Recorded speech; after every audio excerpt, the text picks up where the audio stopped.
Once that water starts to go down, they're going to start looking at infrastructure, roads, bridges, the impact of businesses and homes, and it's clearly going to be catastrophic flooding for North Carolina. How do you think the reforms that you were a part of post-Katrina are playing now? Are they affecting the speed of the response? Carl, I think what we're seeing in this response is what we saw last year with Harvey. There's good coordination between the state and federal and local authorities. At the end of the day, a disaster is a local event. It's up to the local officials supported by the state and federal government to deal with the problems. But I think all indications are that coordination has been very good.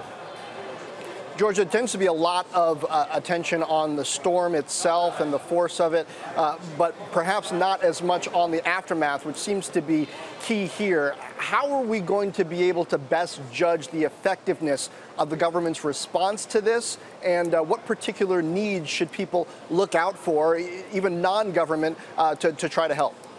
Well, Carl, a couple of things. One, this is an area that was affected by Matthew back in 2016, so a lot of these homeowners, a lot of these business owners, this is the second major disaster that they've been through in a 2-year period. But ultimately, as we start the recovery process, federal programs are not going to make people whole. They're not going to make businesses whole.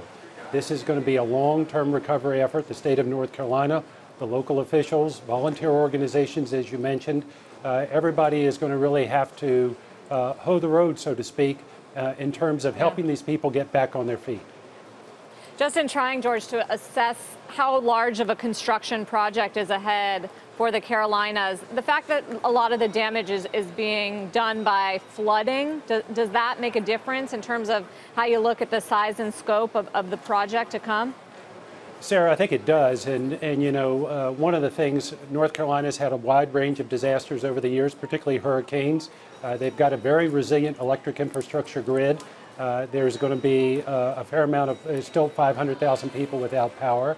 But I think as you look at the coming days and weeks, the challenge for them is going to be getting, one, for the water to drain out of the coastal basin and for those rivers to go back in their banks. But it's going to be a slow, arduous process to get these communities back on their feet again.